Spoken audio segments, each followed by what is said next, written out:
Talvez uma solução que a gente já pudesse ter lá daqui é que não haja, que o veículo tenha sempre horário da origem ou do local onde o veículo é licenciado, sem haver necessidade de alteração, de ajuste do horário. Sim. A segunda parte da pergunta se refere-se ao transporte internacional. Em relação ao transporte internacional, para nós é muito claro, o veículo que aqui transita se sujeita às normas em vigor no país. Existem tratados internacionais, a própria Convenção Viária de Viena, o regulamento aqui do Mercosul, né? Então, eles se sujeitam às normas do nosso país. Então, essa fiscalização vale também para os veículos que promovem o transporte internacional. Então, as empresas que fazem esse tipo de transporte, elas têm que se adequar à legislação, né? Da mesma forma que nós nos adequamos à legislação de outros países. Nós convidamos também a Polícia Rodoviária Federal, mas infelizmente o colega responsável por essa questão toda da fiscalização do crono teve que fazer uma viagem, infelizmente não está aqui conosco hoje participando desse seminário. Realmente eu não conheço nenhum caso ocorrido similar a esse que foi apontado aqui pela plateia em relação à Polícia Rodoviária Estadual. Poderia ser em relação à fiscalização federal, e aí, infelizmente, o participante não está aqui para a gente poder questionar. Mas isso significa que a gente pode estar pontuando para eles, num outro momento, esse tipo de ocorrência, Sônia. E aí eu estou à disposição, junto com você, para a gente poder ajudar essa transportadora, ok? Mais alguma pergunta que a plateia Rosa gostaria de fazer uso? E depois lá no fundo. Bom dia a todos. Eu sou de São José do Rio Preto, representante aqui do SETCARP. A gente sabe que a legislação vai ter que ser cumprida. E dentro do segmento de transportes, há várias situações do transporte de cargas. Para sanar dúvidas dos nossos associados, a gente tem tentado, né, a cada caso, dando informações para que eles se adaptem à nova lei. Mas tem um caso lá, que eu gostaria de passar essa pergunta para a área de fiscalização, como é que ela vê esse tipo de transporte. O transportador sai de São José do Rio Preto com pintinhos de um dia. Ele tem 24 horas para fazer entrega numa dupla de revezamento dentro do caminhão, 2 motoristas. O caminhão não para, porque se parar geneticamente, o pintinho vai morrer. Então, é um caso que está quebrando a cabeça lá, para responder, o transportador está realmente desgastado e a gente não tem situação para ele, porque o caminhão dele não para. Como que a fiscalização vai ver isso daí? O embarcador vai ter que mudar a logística desse transporte, já que é um produto que sai de lá e já está para ser produzido lá geneticamente no laboratório. Então, tem vários casos, claro, perecíveis, um monte de coisa, mas esse aí é um caso que até então, não sei se os legisladores, né, têm essa informação sobre o cumprimento disso daí. Como é que fica esse motorista? Ele não pode, ele descansa no caminhão. Enquanto um dorme, o outro está dirigindo. Ele tem 24 horas para entregar o pintinho vivo.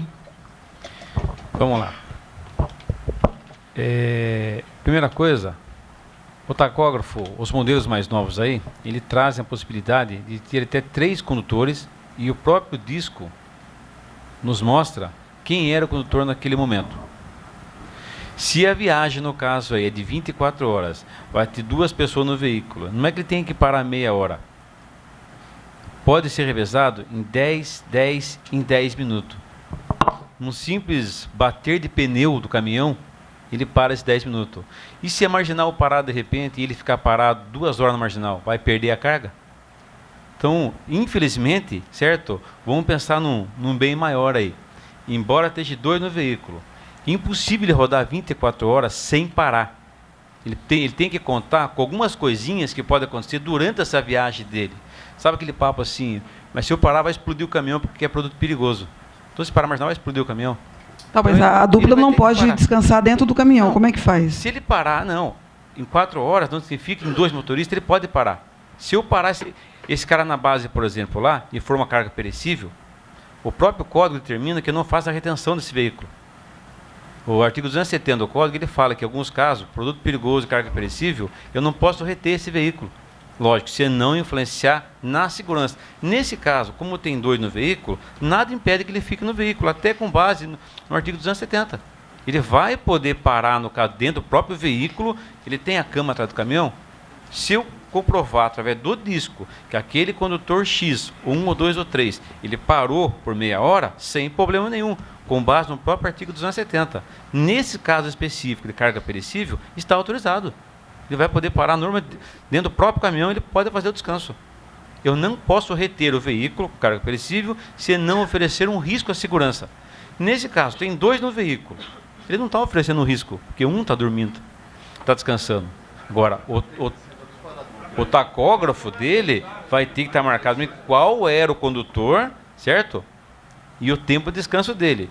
Tem um termo comutativo, salvo engano, o termo é esse, que o próprio aparelho me apresenta os 3 condutores. Eu posso pegar no horário de cada um deles. Então, nesse caso, ele pode descansar dentro do próprio caminhão tranquilo. Está autorizado.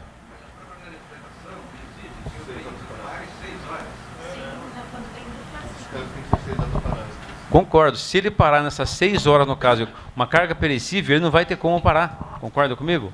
Será impossível. Não vai ter como.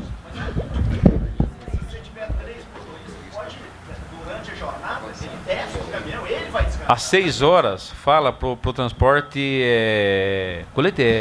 de passageiro. A dupla de motorista, ele vai ter os descansos previstos, mas o veículo é obrigado a ser parado durante 6 horas.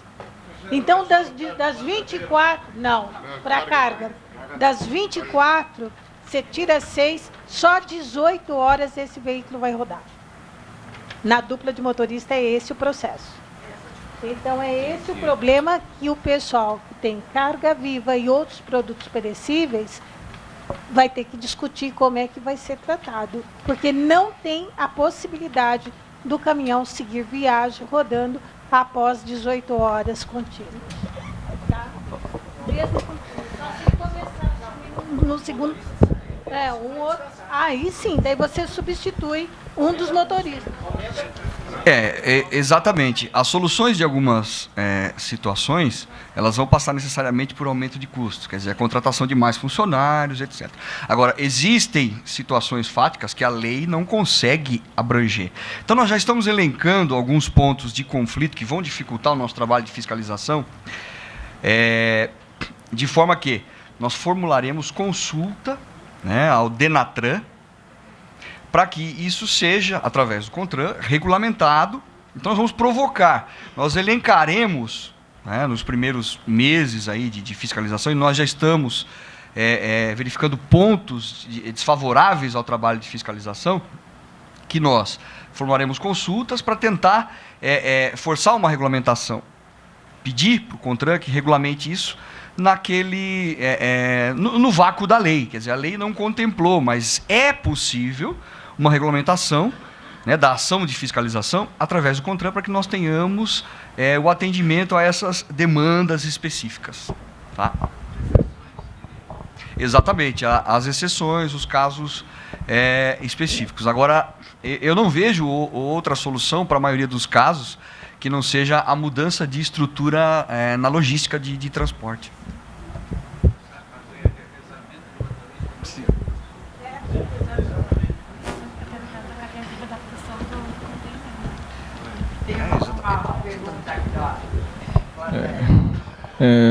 Meu nome é Vanderlei Sigali, eu sou diretor executivo da Gristec, que é uma entidade que congrega as gerenciadoras de risco de transporte e as empresas de tecnologia de rastreamento e monitoramento.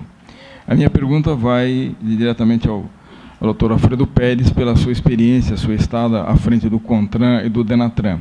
Limita-se ao seguinte: os sistemas de rastreamento e monitoramento hoje embarcados nos veículos têm a condição também de aferir os tempos de viagem, as paradas, os locais de descanso, enfim, tem exatamente todo o histórico da viagem.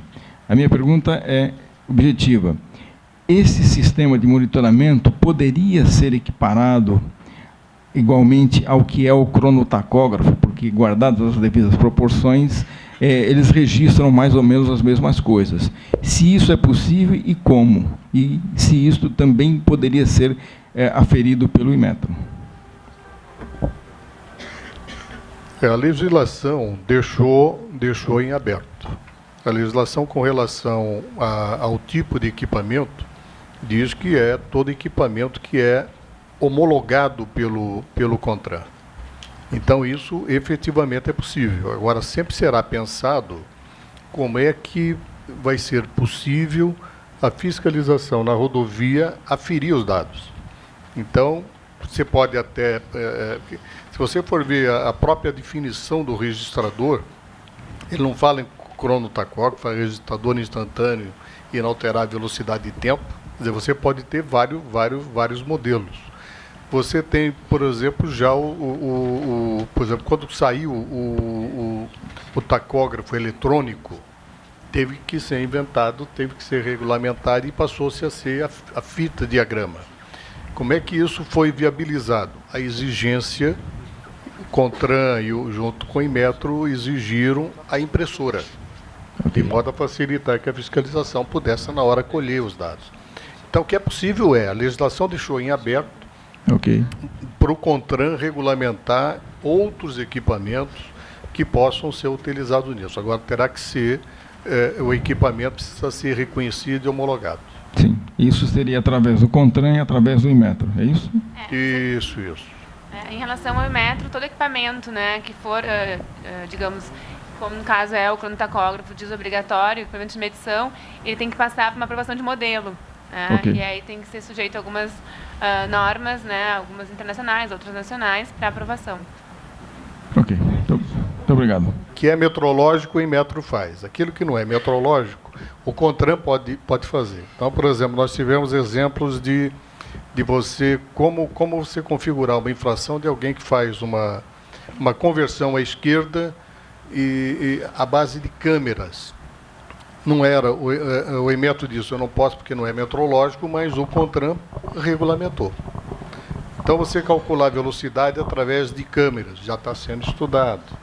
Então, tem que se ver o que é a necessidade e aquilo que for precisar regulamentar, o CONTRAN e o Inmetro chegam à definição. Por exemplo, uma coisa que demorou muito e era muito difícil é o seguinte: como pesar veículo em movimento.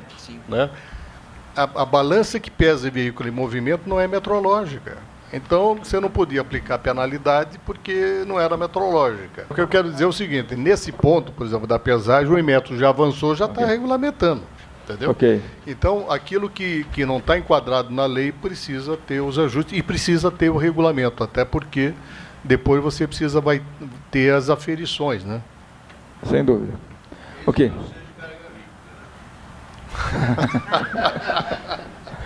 Muito obrigado, doutor. Tinha duas pessoas no aluno querendo uma pergunta. Quer fazer uma pergunta aqui?